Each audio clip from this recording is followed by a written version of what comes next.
Magandang araw po mga boss. Welcome sa panibagong episode ng Boss Kita Podcast. Ako po si Colonel Bosita, ang inyong lingkod mula noon hanggang ngayon. Maraming salamat po sa inyong patuloy na pagsubaybay at pagtitiwala sa ating podcast, kung saan pinag-uusapan natin ang mga issue sa kalsada, batas trapiko, karapatan ng mga motorista, riders, truck drivers, bus drivers, commuters, at ng bawat Pilipinong gumagamit ng ating mga lansangan. Hindi po tayo kaaway ng mga enforcers.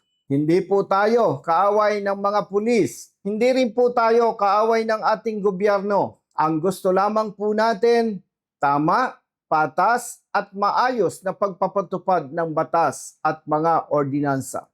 Hindi po tayo naniniwala sa sinasabi ng iba that sometimes we have to bend the law to please the people. Kung susunod at maniniwala po tayo sa ganyang paniniwala, mas marami ang maaabuso, mayayaman at maimpluwensya lamang ang makikinabang sa mga ganyang paniniwala, hindi ang mga ordinaryong Pilipino. Naniniwala po tayo na kaya hindi umaasenso ang ating bansa dahil mahina tayo sa pagpapatupad ng batas. Kung mayaman at kilala ka sa lipunan, iba ang trato sa iyo ng mga otoridad.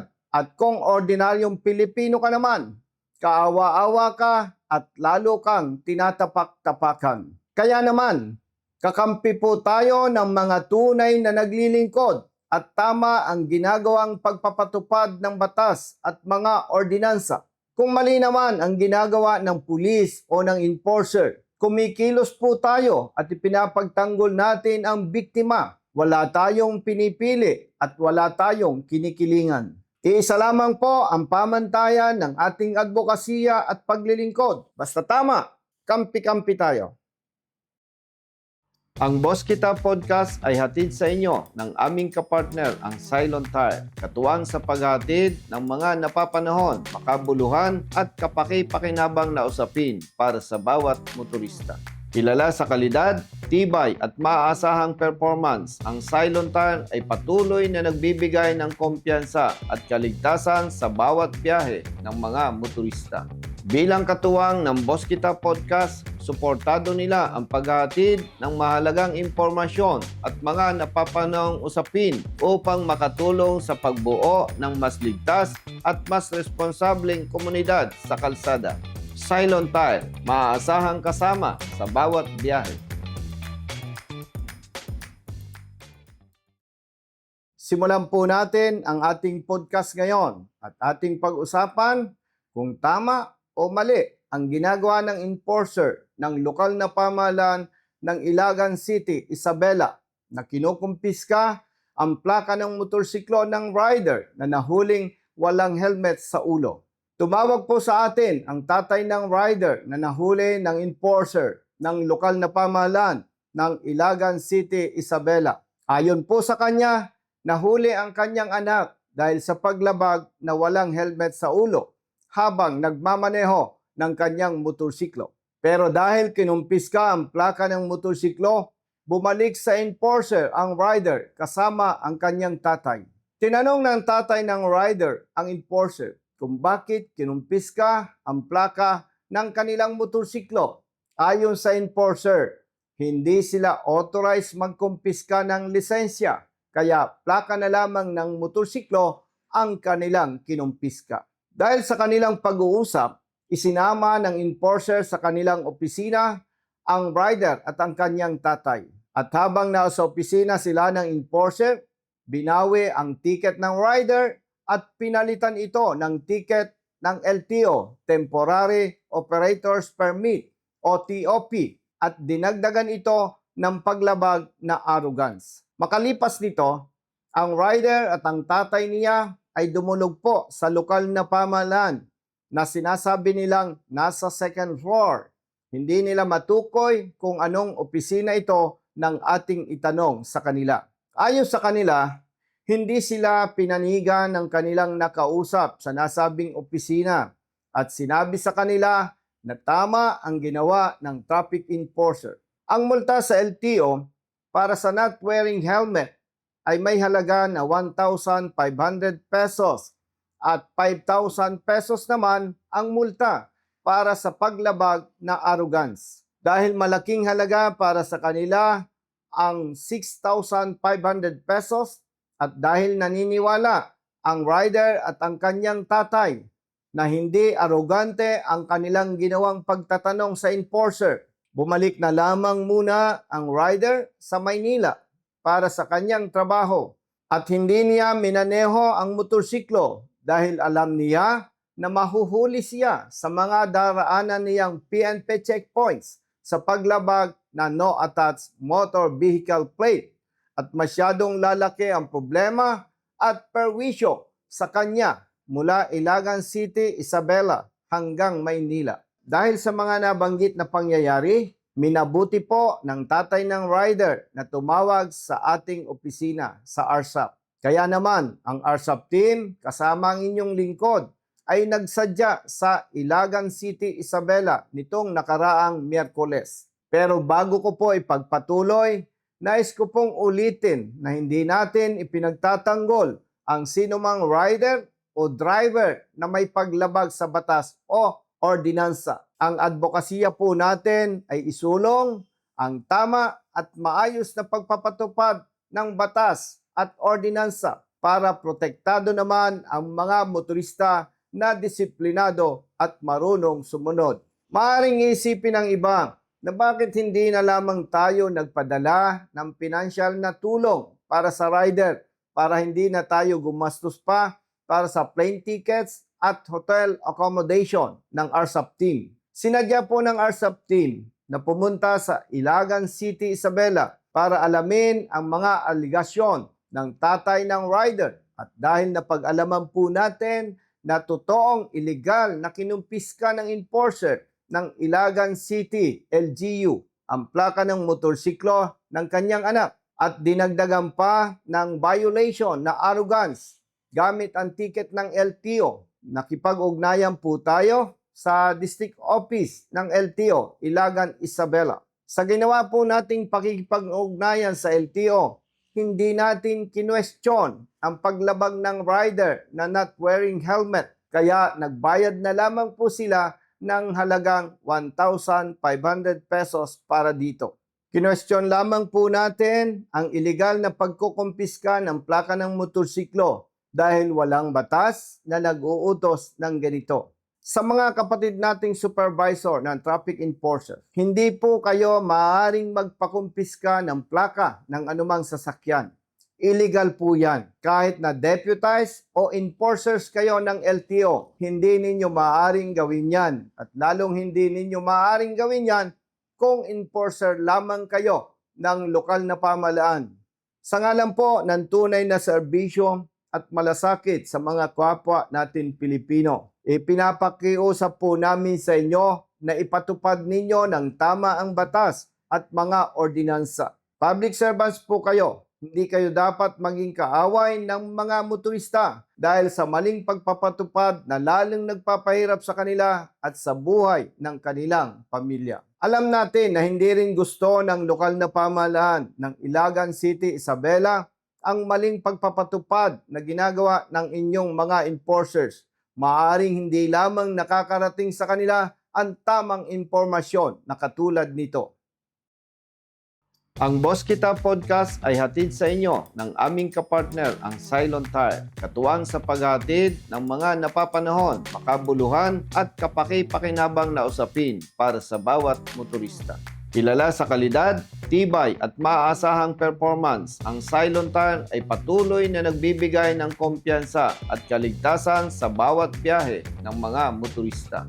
Bilang katuwang ng Boss Kita Podcast, suportado nila ang paghahatid ng mahalagang impormasyon at mga napapanahong usapin upang makatulong sa pagbuo ng mas ligtas at mas responsableng komunidad sa kalsada. Cylon Tire, maaasahang kasama sa bawat biyahe.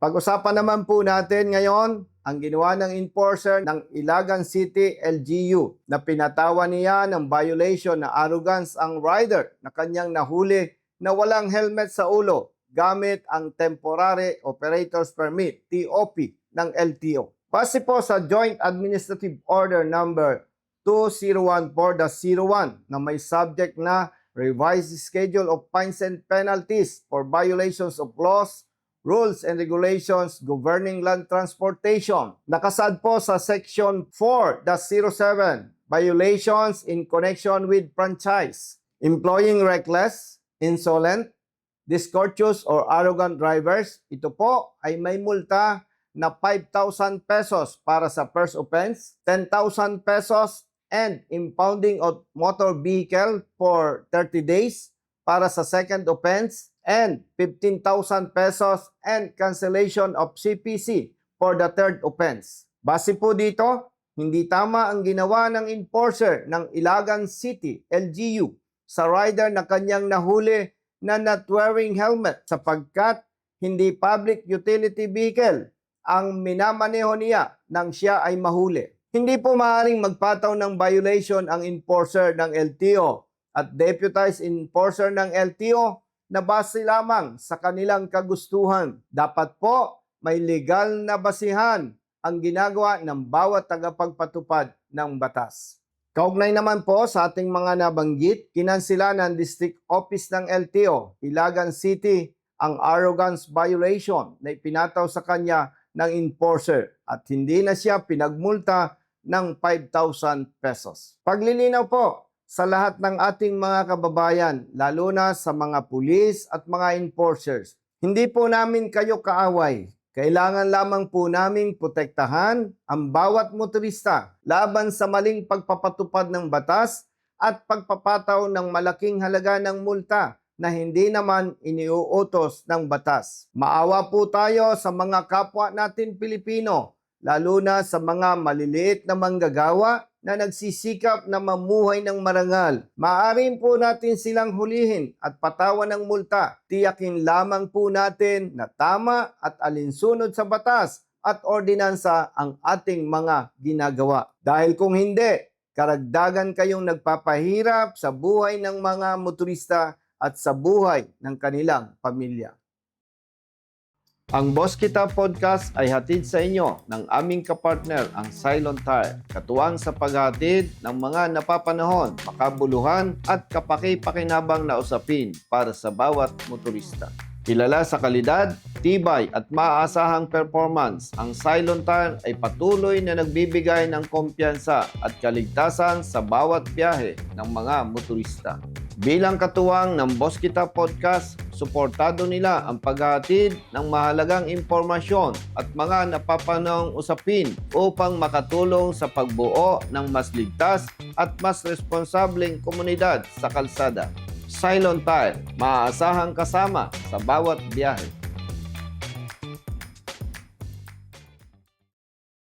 Pag-usapan naman po natin ngayon ang panghuhuli ng mga enforcers ng lokal na pamahalaan ng Valenzuela City sa mga riders na aftermarket ang muffler ng kanilang motorsiklo. Marami po sa mga kapatid nating riders ang nagtatanong, tama po ba ang panghuhuli ng mga enforcers ng Valenzuela City sa mga riders na aftermarket ang muffler ng motorsiklo kahit na pasado sa decibel meter ang sound level? Ang sagot po natin diyan, mali ang ginagawa na panghuhuli ng enforcers ng Valenzuela City LGU. Ano po ang ating mga basihan para sabihing mali ang ginagawa nilang panghuhuli? Una, hindi po alinsunod sa pinatutupad ng LTO ang kanilang ginagawa. Tama po na ang mga lokal na pamahalaan ay may kapangyarihan na gumawa at magpatupad ng kanilang ordinansa. Pero hindi po tama at hindi maaari na iba ang pagpapatupad nila at iba ang pagpapatupad ng LTO dahil nasa iisang bansa po tayo. Hindi tama at nagmimistulang gatasan ang mga motorista,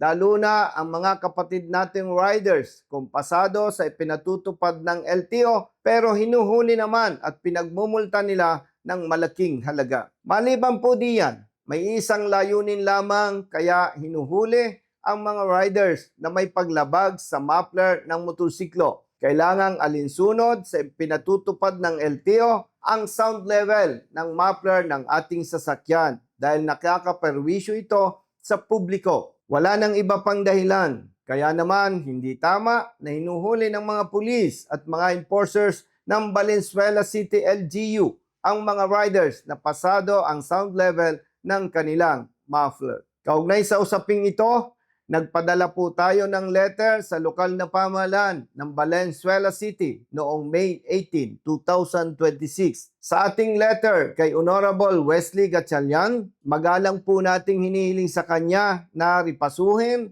pag-aralan at kung maaari ay amyendahan ang kanilang ordinansa kaugnay sa nasabing usapin sa aftermarket muffler ng motorsiklo. Wala pa po tayong natatanggap na tugon mula sa lokal na pamahalaan ng Valenzuela City hanggang ngayon. Ganun pa man, dahil wala na tayong natatanggap na tawag o reklamo sa nasabing panghuhuli ng mga pulis at mga enforcers ng Valenzuela City, ipinapalagay po natin ngayon na binigyan ng pansin ni Honorable Mayor Wes Gatchalian ang ating idinulog at hinihiling sa kanya. Paglilinaw po sa ating mga kababayan sa Luzon, Visayas at Mindanao, lalo na sa mga kababayan natin sa Valenzuela City. Hindi po namin ipinagtatanggol ang mga riders na maingay ang motorsiklo dahil tunay na nakakaperwisyo sila at dapat lamang hulihin at pagmultahin. Ang hangad lamang po namin ipatupad ng tama at maayos ang batas